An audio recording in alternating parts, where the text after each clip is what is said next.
Hello, today we're going to learn about automated template messages, or we can say scheduled template messages. So how we can do that? First click on new. It will open one form, fill it like birthday wishes, the name of my schedule, template messages, select object, I'll select contact, start date today, time, select time, at what time you want to send these template messages to your client.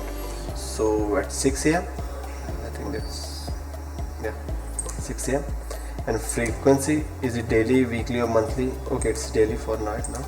And check their birthday. If their birthday is today equals to true, then send them happy birthday wishes template. Okay, at 6 a.m. to all those records which satisfy this condition automatically. Save. And that's how we can create automated template messages. Thank you.